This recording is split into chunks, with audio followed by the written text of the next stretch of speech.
George Buchanan here. This is a follow-up to the video I've already made about where gravity comes from. I'm thinking about everything I said and anticipating questions people might have, and so this is a follow-up video to cover that.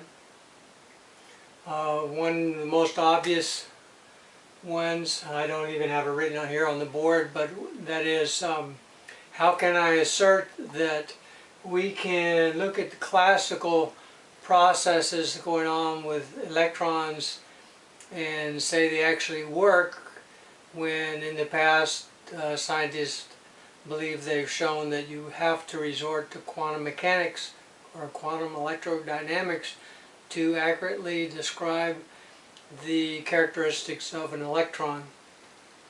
One of the primary concerns, for example, is if electrons do radiate electromagnetic energy from their spin and precession motions, as they should per classical electrodynamics, why don't they radiate away all of their energy and just evaporate? So my contention is not only some local group of electrons around whatever atoms you're considering, not only are they radiating away energy, but all electrons everywhere and all atoms in the universe are also radiating away energy. And so it propagates through space and time and ends up applying electromagnetic forces to other electrons everywhere, and those forces naturally pull them into synchronization such that energy that's lost from radiating out from precessional and spin motion is also ends up being another electron's energy received that maintains its energy level. So all electrons everywhere both radiate and receive electromagnetic energy. It's created a huge sea of standing waves among all matter. We don't see it because it permeates any test equipment we would usually try to use to see that. There are ways to see it, but that's not something people have considered in the past, so they haven't researched that area. So if we move forward with the assumption that we can use the classical equations based on the correct assumptions of electrons, then we can make it all work. And so, for example, another assumption that in the past has been wrong is that, well, this can't work, we can't consider the spin characteristics classically because it would require the sphere of the electron to be way too large. And so here again we're making a wrong assumption that the electron is a solid object that's coated or filled with this substance we call charge. That's a wrong assumption, and a better assumption would be to think of it as a small vortex of electromagnetic energy. The same characteristics of space itself that allow electromagnetic waves to propagate, specifically coefficient of permeability and, or I should say inductive permeability, and the coefficient of capacitive permittivity, they work together to establish what you might consider the elasticity or springiness or warpiness of space itself. And that's what allows electromagnetic waves to propagate, and that's those specific values of those coefficients are what actually set what the speed of light is. So those same characteristics of space also allow for vortex motion, although this has not been described accurately that way recently. 100 years ago or so, Helmholtz and others have shown how you can describe electrons and other charged particles as the vortex motion of energy. And that requires us to consider the possibility of something we call an ether, and people have mistakenly assumed that we've disproven the existence of ether, or we've shown we don't need it in the equations so we can just stop considering it, and that's a mistake. It's kind of like using Occam's razor, intending to do the circumcision down to the bare truth and accidentally castrating the truth so it's gone. You should consider the possibility that there is actually an ether.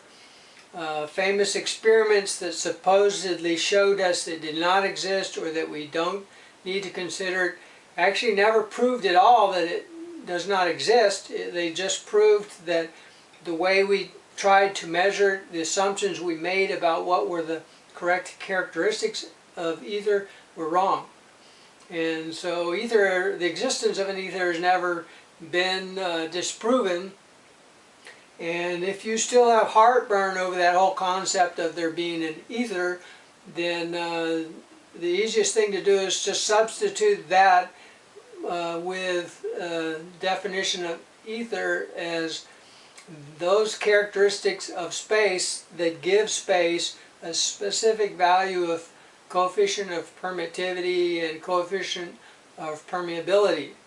And whatever that stuff is, whether you want to call it an ether or whatever, that basic characteristic of space itself allows the classical explanation of electromagnetic interactions to work if you use the correct assumptions in your research.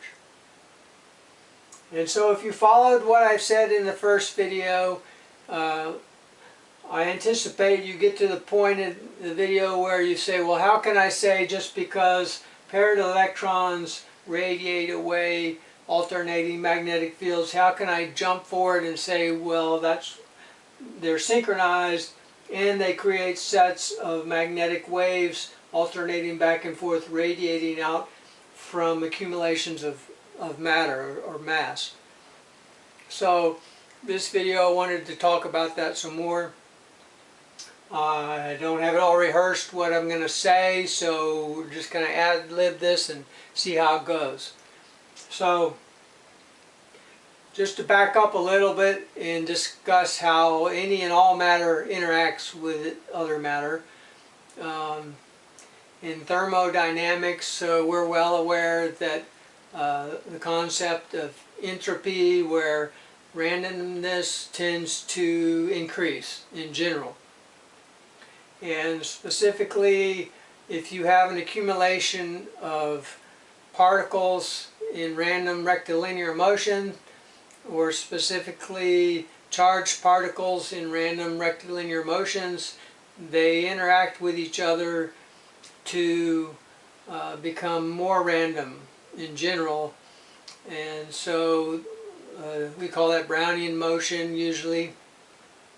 And my contention is it's a big mistake to take those concepts that were originally developed from observing and creating equations to represent thermodynamics of systems that are primarily dominated by rectilinear motions. And it's a mistake to take that and then try to apply it to systems that primarily involve random rotational motions. If you do some thought experiments, you should be able to see, let me go ahead and erase all this. If you've absorbed what I got here, you can come back and look at it in the video. If you have not. If you have random rotational motions of charged particles with the attribute of spin and magnetic dipoles through their spin axis, we can consider that, just to simplify it, in a two-dimensional array to begin with. If you have accumulation of bar magnets, probably a bad marker again, if you have an accumulation of bar magnets in random orientations, and we're just considering it in flat plane to begin with, just to simplify things, but the same concept can be extended to 3 dimensions. If you have an accumulation of magnetic dipoles pointing all kinds of random positions, it can be a huge number, billions and trillions of these. Imagine them all in a random orientations.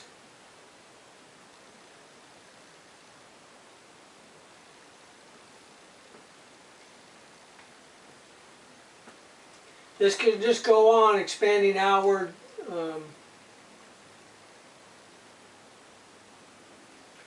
If you start at T0 and let this array of random orientations go, just to freely interact with each other's magnetic dipoles as they choose, I'm hoping your visualization skills are good enough that you can see, obviously, they're going to move to a state of greater order.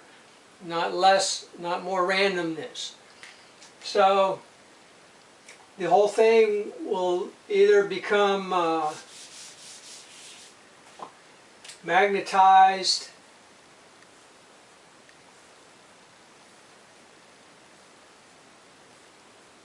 more like this,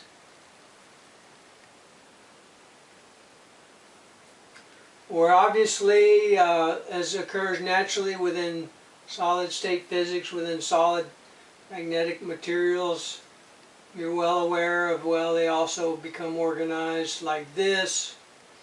So the north and south tend to interact with each other. So they try to reach a state of lowest potential energy level, usually like this.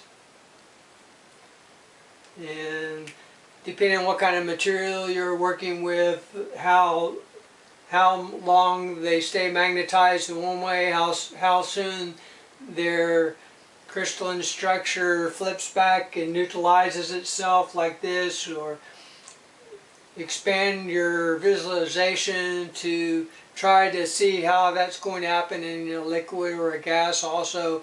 Natural tendency is, regardless of the order, it is a more ordered state than the initial randomness. Regardless of whether they try to all do like that, or they extend some and have a lot of norths together before they turn back the other way. Hopefully the bottom line is you can see, obviously, any of those options are a more ordered state than the initial randomness. So now we consider, again, you have an accumulation of atoms, and you have paired electrons in various orbitals around the various atoms, and each paired electron set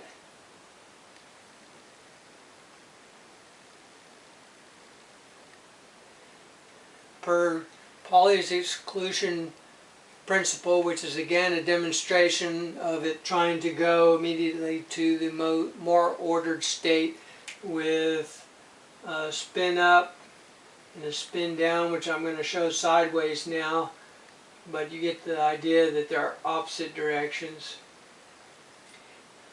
They're all going to be like that, all of your electron pairs moving around in their various orbitals of various shapes. So hopefully you will concede that this is common knowledge. I don't need to expand on this point further. So then we consider, per classical electronics, it's more appropriate to refer to this and this as your axis, or axes for plural, of precession.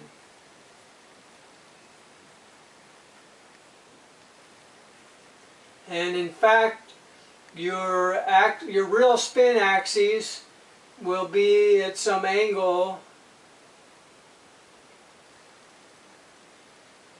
and it'll be precessing around, this one will be precessing around the axis of precession. So then the next point or question or topic to talk about is how can I assert that these let me first say these axes are going to be spinning around more in and out of the board, of the whiteboard here, one way or the other, in opposite directions, because one's spinning one direction, one's spinning the other with their axes of precessions in opposite directions. So then the question is, how can I assert that those motions will become synchronized with all other paired electrons? So first, hopefully we'll concede that two paired electrons in the same orbital will precess at the same frequency, and that's due to the fact that the thing causing them to precess in the first place is of equal quantity for both of them. The magnetic field that appears to exist coming from the protons in the nucleus, it's the same strength for both of them. So they'll precess at the same frequency. So then, if you can fix that in your mind and you've got good abstract visualization skills, you'll be able to consider now this and this to be, this for example is an electron with up spin,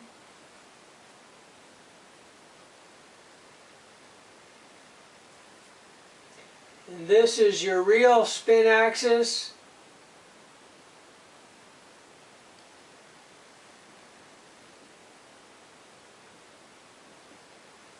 Okay, from here on out, try to remember the total magnetic field is changing all the time, and so instantaneously at this snapshot in time it's pointing down.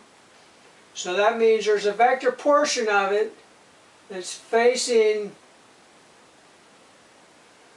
the precession axis direction, and another vector portion of it that's facing down and that continuously precesses around. So from here on out, when I'm drawing these arrows, I'm describing and discussing this portion, the portion that's continuously changing at the precession frequency.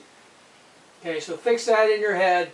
These arrows represent, I guess, to make it more clear, I should point down, since I got this one down at this snapshot in time. So that's represented by these for electron pair.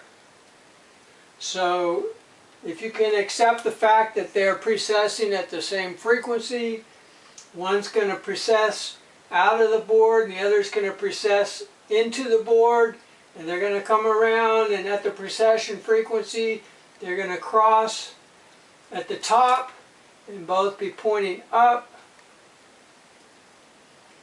If we call up 0 degrees, then down would be 180 degrees.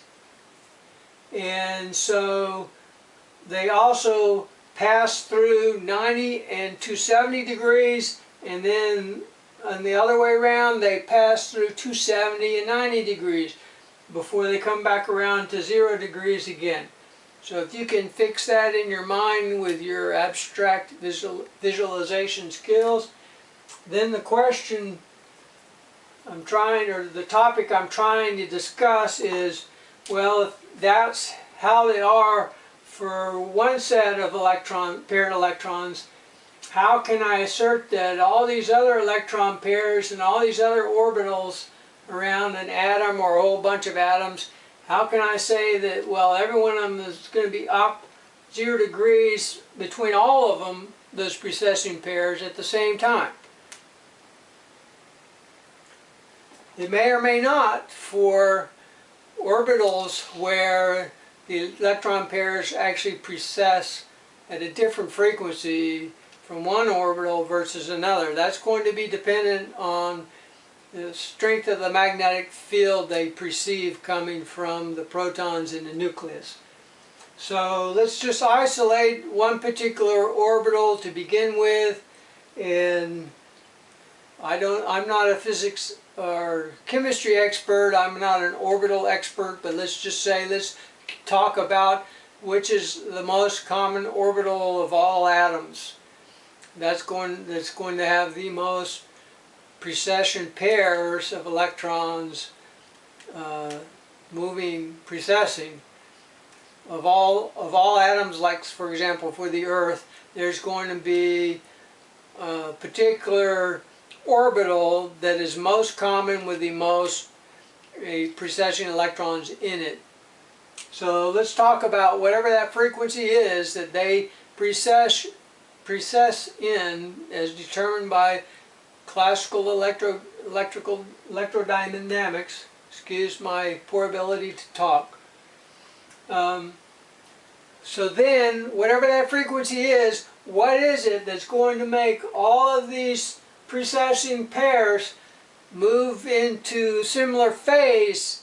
Not only, we know already that with the same magnetic field strength that they perceive, they're already all going to precess at the same frequency.